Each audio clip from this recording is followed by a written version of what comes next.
Hello, अस्सलाम वालेकुम। अभी-अभी एक अक्लमंद ने सवाल पूछा कि नाक के 2 गुब्बारों की जगह 1 गुब्बारा होता तो क्या होता? बेटा सबसे पहले 1 गुब्बारा होता तो आप जब छींक मारते तो आस-पास सुनामी आ जाता।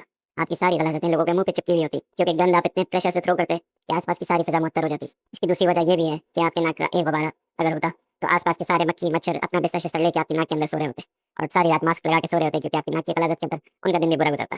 कॉकरोच भी कहते कि भाई हम तो सफाई पसंद लोग हैं, ये किस जगह पे आके बैठ गए। और जब चूहा चूही को कहता निकलो दफ़ा हो जाओ मेरे घर में अंडे नहीं देना, तो आपकी नाक के अंदर आके अंडे देती क्योंकि इतना बड़ा स्पेस उसके सामने खुला होता। आप जहाँ से भी गुज़र रहे होते, दरख़्त हाथ जोड़ के कह रहा होता भाई इतनी ऑक्सीजन हम बना नहीं रहे जितनी तू खींच रहा है।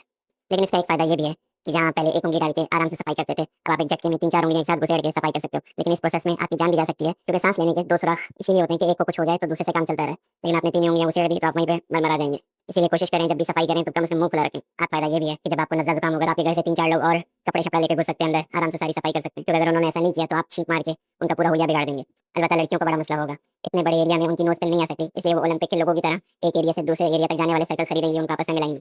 सबसे ज़्यादा फ़ायदा नेज़ल स्प्रे कंपनीज़ को होगा। वो ड्रॉप्स की बजाय अपनी पैकिंग अब बाल्टियों में करेंगे। 2 बाल्टी, 3 बाल्टी, 4 बाल्टी। और इंग्लिश का एक मशहूर मुहावरा keep your nose out of my business बहुत मुश्किल हो जाएगा क्योंकि जब इतनी बड़ी नाक है तो ज़ाहिर बात है वो सबके बिज़नेस में घुसेगी। और सबसे बड़ा मसला खर्राटे वालों के साथ होगा। जब वो खर्राटे लेंगे तो कोई साइलेंसर उनकी नाक में अब होगा ही नहीं। ऐसा लगेगा कि अब कहर खुदा नाज़िल हो रहा है। बच्चे चीखेंगे, बिलबिलाएँगे, ये गड़बड़ की गंदी सी आवाज़ें कहाँ से आ रही हैं? क्या पता हम साइकिल छोड़ के भाग जाएँ कि फिर से हमला हो गया। और डॉक्टर्स को तब ये नहीं कहना पड़ेगा कि बेटा नाक खोलो, वो सिर्फ़ आपको ये कहेगा कि बेटा ऊपर देखो। फिर उसके सामने एक बहुत बड़ी खुली नाक होगी जिसमें बिल्ली के बच्चे ठहरे होंगे, वो सबको भगाएगा, उश, उश, उश, भागो। जब सब जानवर निकल के भाग जाएँगे, फिर आपका इलाज शुरू होगा।